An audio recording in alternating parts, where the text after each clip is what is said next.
Nowadays, being a high school grad is so outdated. Don't you think so, Jack? I'm the next CEO. I can deal with the thought of being with someone who's broke and trying to start a family. I'm always hearing this from my sister's fiance's brother. He's 10 years my junior. Yet, seeing my sister Alice smiling through her struggles, seemingly happy, I kept enduring. My name is Jack Sawyer, 35 years old. Just like my brother-in-law says, I'm just a high school grad working. I too wanted to graduate from college like everyone else. But reality hit hard. I had to drop out of high school. I needed to work. I had to support my younger sister, Alice. We never had a dad. I don't know why, but I only remember having a mom. My family was poor. Our daily meal was just bean sprouts. To prevent me from being bullied at school, my mom made sure to get me into the bath every day. But the water was barely enough to soak in. Life was tough but bearable with my sweet sister and mom. However, things changed when I was in college.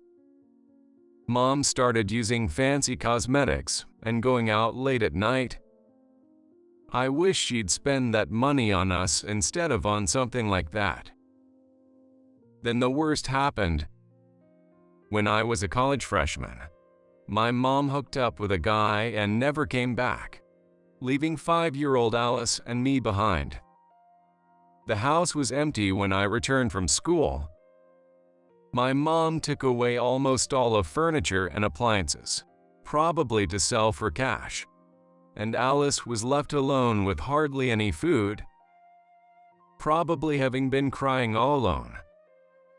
I really resented my mom. I resented and hated her. But hating her didn't bring in any money. So, I worked desperately in various part-time jobs. To keep Alice and me alive, I had to work hard. Before going to school, I used to do a newspaper route. After school, I used to work at a bar until late at night. When I returned home from my part-time job, I often thought Alice might have been crying alone. There were traces of tears on her face as she slept. Despite working hard, money was never enough. We were far from living comfortably. Every day, seeing Alice cry, I kept telling her, "Alice, smile." No matter how broke we were, I kept believing that if we could keep smiling through it all, something good would eventually happen. I kept telling Alice the same. Then I made up my mind. I will work to make Alice happy. I put an end to my college life. However, no matter how resolved I was, in those times, finding a job with just a high school diploma was nearly impossible. I was rejected everywhere I called, and I went there in person and pleaded, but it was a total bust. Struggling for food in the park, a man approached me. He gave me some bread and a drink. Touched by that kindness, I cried while eating the bread. He listened to my story. I explained my situation: no money, needing to work, and having a 5-year-old sister with no parents around. I see, you're struggling with money. You've really worked hard. How about working at my place? I'll talk to the owner for you. A man offered. This is where I work. He took me to a place I knew well, a famous upscale restaurant in our neighborhood.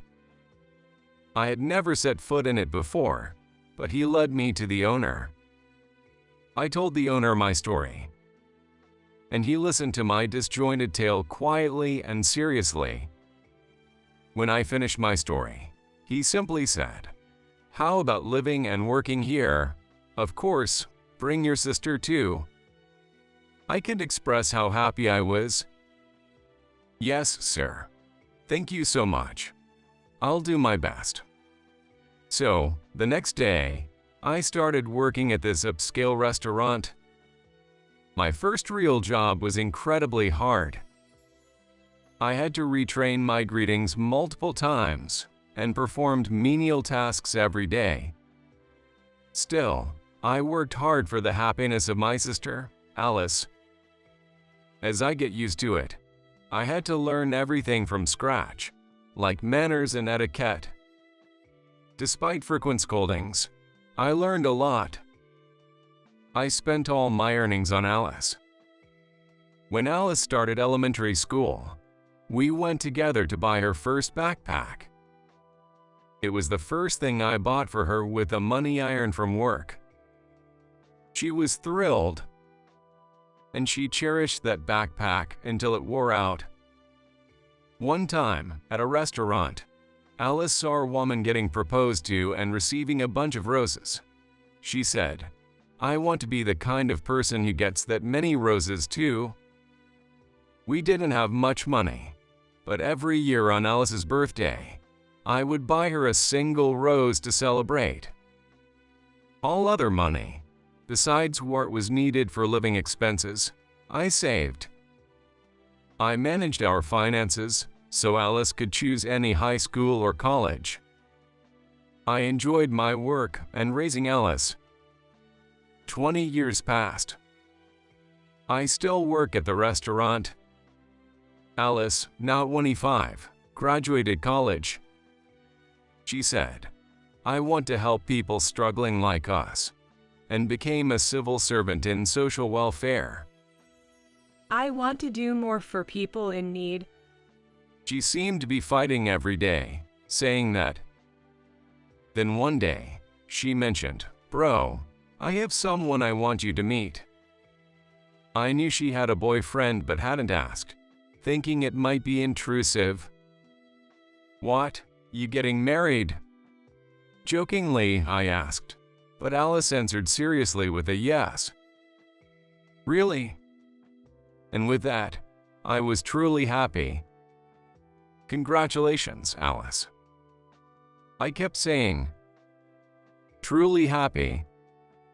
In front of her, I certainly showered her with lots of congratulations. I'd be lying if I said I wasn't feeling a bit sad.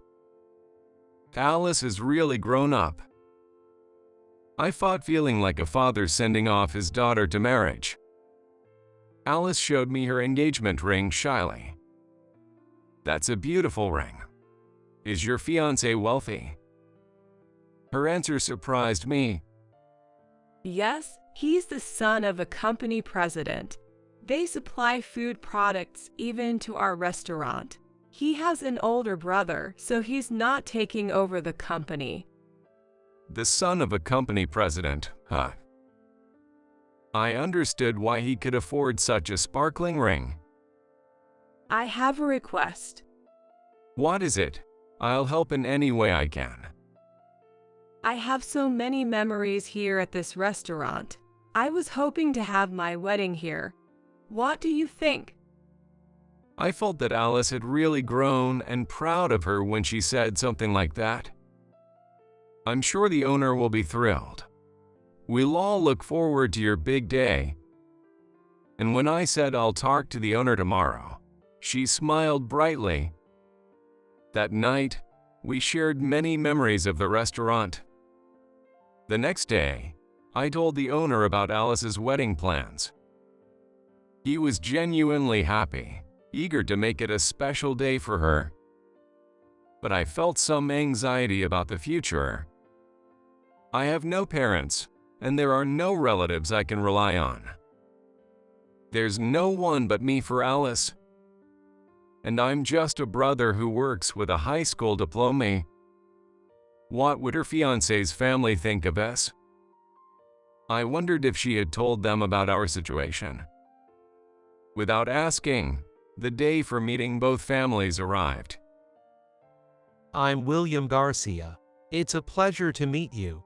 I've heard a lot about you from Alice, who I've been seeing for a while now. He left a very positive impression as a young man. Despite being a president's son, he showed no disdain for my circumstances. In fact, he seemed to admire and respect me. But my relief was short-lived. Suddenly, William's brother, Logan, interrupted. Is Alice's brother a high school graduate? Why would William marry into such a poor family, I wonder? He said such words right after we met. That's a valid point, but Alice works hard as a civil servant. Please take good care of her.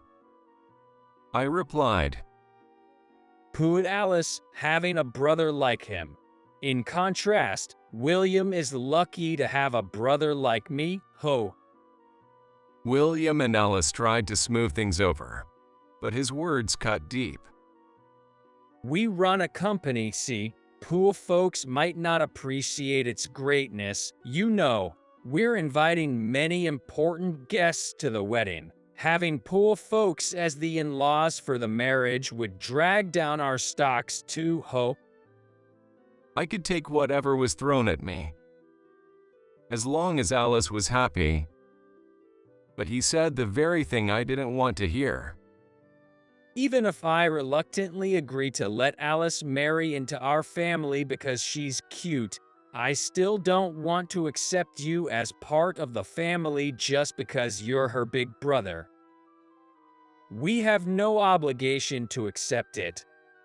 You know, don't come to the wedding.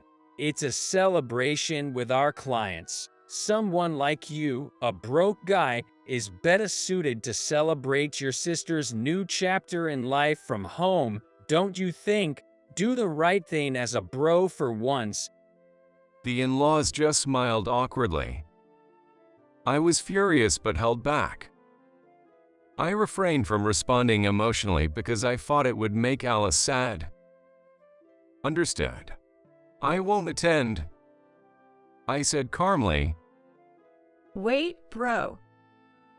Alice protested, but I quietly left. Alice kept trying to persuade me repeatedly afterward. I want you, bro, to see it. I want you to come. But my feelings didn't change. I don't want you to feel bad on your big day. So, as an employee, I'll do my best to celebrate your new beginning, okay? Despite my efforts, Alice seemed unconvinced until the day I would be able to witness her big day. Not in a family capacity, but as an employee. It was just great to catch a glimpse of her in her wedding attire. The owner and my colleagues were creatively preparing for her wedding every day. The owner came up with some fantastic dish and cake ideas, and my colleagues, even working overtime, handmade decorations every day. Watching them, I felt happy, thinking, all for Alice. On the day, I celebrated Alice as much as I could as an employee. For this special occasion, I surprised the bride and groom by scattering Alice's favorite rose petals upon their entrance. I also decorated the head table with lots of roses. That was all I could do. My coworkers often asked, "Why aren't you attending as family?" I just smiled and said, "I'm an employee here. I have to work." I really wish I could celebrate Alice as her family. In my heart, I whispered. Despite being the star of the day, Alice looked unhappy. She must have wanted me to be there. Logan, my beau through my sister's marriage, noticed Alice's condition and remarked, "It's nice not having such a screw-up of a brother around." That was when everyone started eating and drinking following the toast. He was guzzling alcohol. Hey, give me some wine, the expensive kind. Hey, you there, employee, bring more drinks. His inappropriate behavior was starkly visible at the wedding. People around started murmuring, "What's with that guy?" That's why he started loudly bad-mouthing me. Do you know why the bride's family isn't here? There are no parents. Her brother's just a high school graduate. It's a miracle such a cute girl grew up in that family. Can you even eat food made by a high school graduate? But don't worry, our family will make Alice happy. Just drop the Sawyer name and start going by Garcia, okay? I could hear the wedding guests whispering, "That's terrible, so insensitive." I felt like losing my temper, but my rationality kept me in check. I can't ruin Alice's big day. I whispered to myself over and over again. Despite it being her big moment, I caught Alice's eye, and she looked sad. "Smile, Alice." I mounted her from where I was standing. Noticing this, she tried her best to smile even on the verge of tears. Then came the time for letters to the parents. Of course, with no parents, I wondered what she would do. But to my surprise, it was a letter of thanks to me. Alice began to read it, her voice trembling. To my brother, you gave up your college life to work hard at this restaurant for me. Thank you, owner, for always supporting us and making today special. The owner and coworkers were listening with teary eyes. We siblings had no parents. I cried every day, but each time my brother would say, "Smile, Alice," and he was always there for me. That's why I've been able to live happily and smile every day up to today. Without my brother, I couldn't have survived. He always wished for my happiness. Alice broke down in tears. My brother is my greatest ally. The reason I've been able to spend my life so happily and smiling is all thanks to my brother. Even those times when we only had bean sprouts to eat now seem like good memories. Having such a wonderful brother is why I've been able to live without wanting for anything. I was able to go to the high school and the university of my choice. Crying, Alice continued. I love my brother the most in the world. Thank you for everything. William was there supporting Alice, who was breaking down in tears. Watching this, I held back tears, feeling reassured. With William, Alice would be happy. She received a round of applause, and I felt incredibly proud.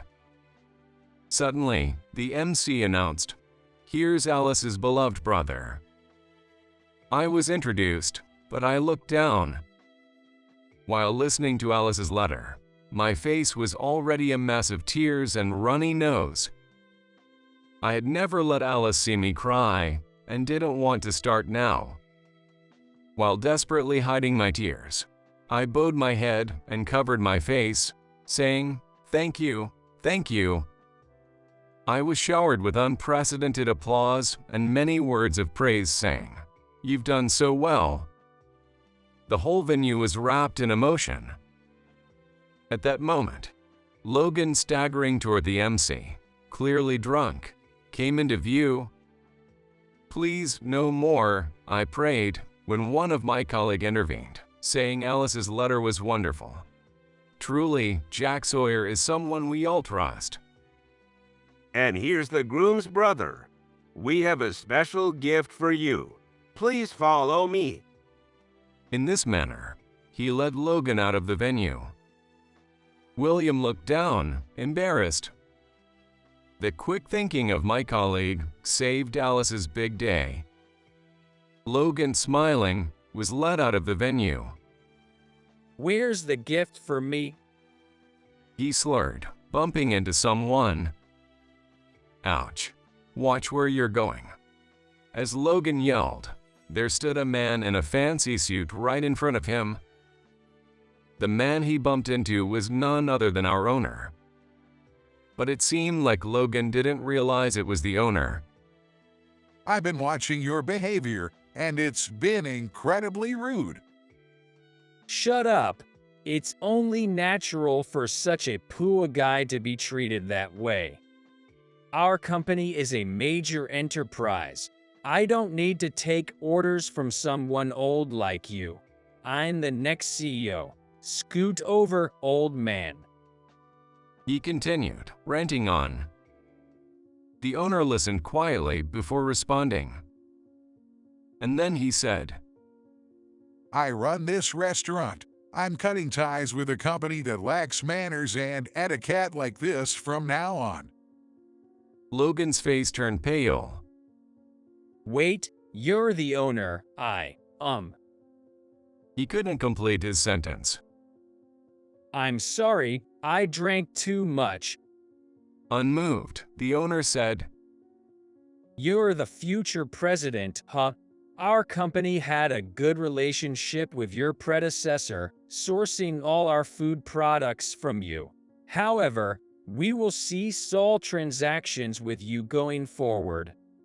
Logan suddenly panicked and started apologizing. Upon hearing the commotion, his parents rushed pale-faced and in a panic towards the owner. We are so sorry for the trouble caused by my idiotic son. We truly apologize.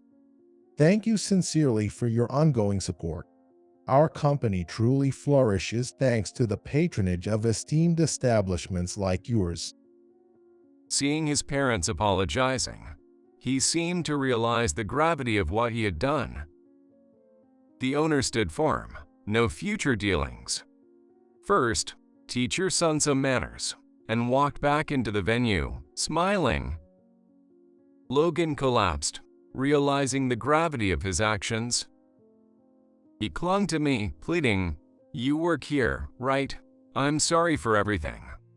Please convince the owner to reconsider. But I simply said, Please don't hurt Alice, and returned to the venue. The next day, the owner indeed called the in-laws. I don't want to use any products from such a man who would be so disrespectful at a celebration. He said it in anger. Over the phone, the words, I'm terribly sorry about my idiot son. Later, William and Alice came to the restaurant to greet us, rings on their fingers, to announce their marriage and apologize for Logan's behavior. William said he originally worked for a major food company to gain some social experience, and he plans to continue working there in the future. And it seems his family's company went bankrupt after our restaurant ceased transactions with them.